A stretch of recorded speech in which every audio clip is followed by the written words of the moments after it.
reinstatement rights. So that's why you had to retake all your tests and everything all over again, because that's the way FERS is built. Under SERS, you could try to ease your way back in there. Under FERS, no. Once you take disability, that's why the agency wants you to take disability. One, they don't have to mess with OWCP and going to the doctors, and you got a right to work 20 hours and get paid 20 hours. They want you to just retire and go away because the HR office wants that. But the only thing is you go from taking 100%, which all of us can't live on 100% of what we make. You take 60, then you take 40. But what do you do with your 100% wife and your 100% mortgage and your 100% car payment? You don't. So you got to make something work. So you take 60% for 1 year, then you take 40% for each year thereafter. Then, because your financial situation goes to almost nothing, you're forced to get back out there and work, even if you're hurt. Even if you're hurt, because that's the way it goes. Until you can get Social Security the real way, if you get Social Security, it means you got to be darn near dead. And Social Security, like OWCP, is constantly sending you to doctors and whatnot to try and prove that you're good enough to go to work. So if you're on disability with us, we give you 40%, but you're still missing that other 60. So your intention is to go back to work, and who the heck wants 40% hurt when they'd rather have 100% in good health? So you go out and you get a job. And at first you make crappy wages, and some kind of way you make your way around to making a halfway decent wage where it looks like your life's coming back together. And OPM does this survey that they have to do by law, and they find out that you cracked the 80% line. When if you knew where it was, you take my 40% and you work on your job and you start January 1, and on September the 16th you say, hello guys, see you later, I'll see you January 1. I'm not going to work the next 3 months and make another $25,000 and lose my $18,000 a year retirement and screw myself up. See you later. That's what the average person who knows what they're doing does. They work just enough hours to make somewhere between 70-75% of their their 80% earnings. They get my 40, and they're making it. But the law forces you to play that game, to do that until you reach 62. When we don't, or until we reach 60, when we don't wage any earnings against you. And the only reason why Paul could get you for 12 or for years previous was because you weren't 60. If you get away until age 60, after age 60, the disability rule says we do not survey you after age 60. Even though you can't draw Social Security to 62, it says if you're disabled and you get to 60, we will no longer survey you. But you got caught in the year 60. As of January 1 of 12, you were not 60 yet. So you got caught up in the 12 survey. And it was either 12 or a previous year that you were over. Yeah, it was 10 and 11, I believe it was. Yeah. So. Right, so that means if you were over for 11, you would have technically stopped June 30 of 12. And there'd be no way for you to get back on just about before age 62 because of the amount of money you were making. Now, if you could have been over for earlier years and got back on and not been over for 11, if you were running in 12, by the time we brought you up in 12, you said, oh, I'm 60. Back off me, leave me alone.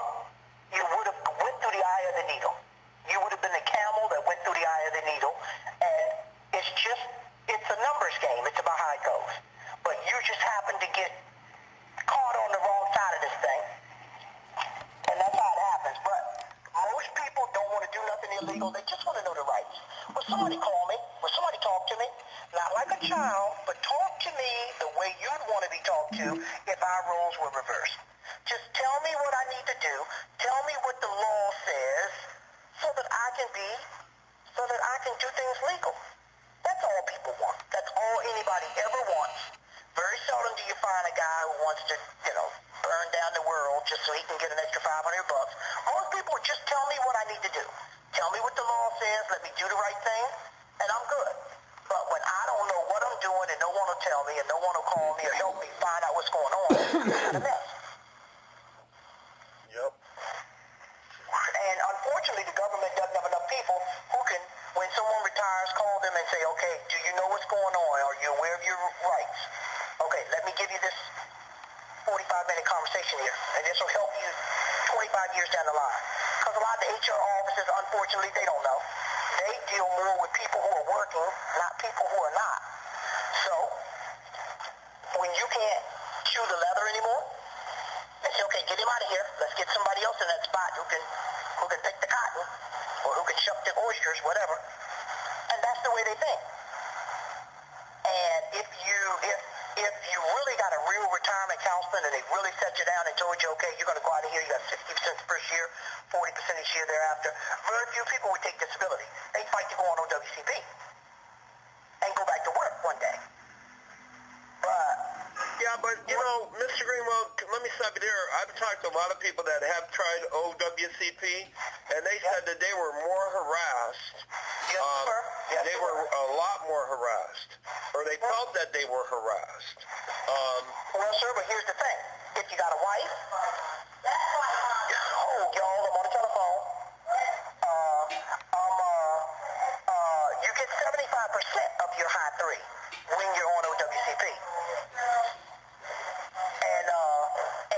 And it doesn't go down. See, I pay you 60% and 40% of what it was then. OWCP would pay you 75% of what it is now. If you got a wife or a child. Now, the whole point is, when we're giving you 60, they're going to give you 75. When we go down to 40, they're going to still give you 75. My money is taxable, their money is not.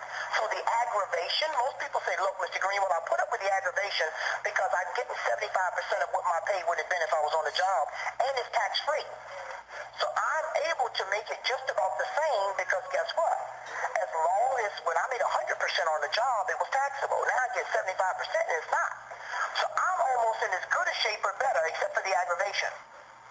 I go through the aggravation and the doctor's worrying me, sending me from doctor to doctor to doctor, accusing me of being a liar or whatever, but they're paying me. All the while I can pay my mortgage, I can pay my car payment, I'm okay. I go to OPM where no one will ever call me and touch me. I gotta call for years to get a person. But what good is 60% one year and 40% thereafter if I'm gonna lose my home, if I'm gonna lose my car, if my kids are gonna get set outside? I'd rather go through the aggravation of OWCP. So that's the way people see it. They only come to OPM when OWCP stops because they have no choice. Okay, they'd rather not lose the money. They'd rather not go through the aggravation, but they figure that the aggravation is worth what? 35% over what we pay, and it's 35%. That 75 is based on what that job would pay right now, not based on the 40% we pay of what the job paid then. It's totally different. Totally different. So people go through it because they can get it. Hold on. Y'all cannot talk on the phone. Jesus Christ. We can hear all of that in here. So, unfortunately, sir, that's the way it goes. But nonetheless, you can always call OPM and ask a question. Don't know that you'll need to do any of those now. You really don't. But at this point, if a person knows, if a person could have got information some time ago, it could have done them some good. At this point right now, it probably won't do as much good as it would have done 10 or 12 years ago.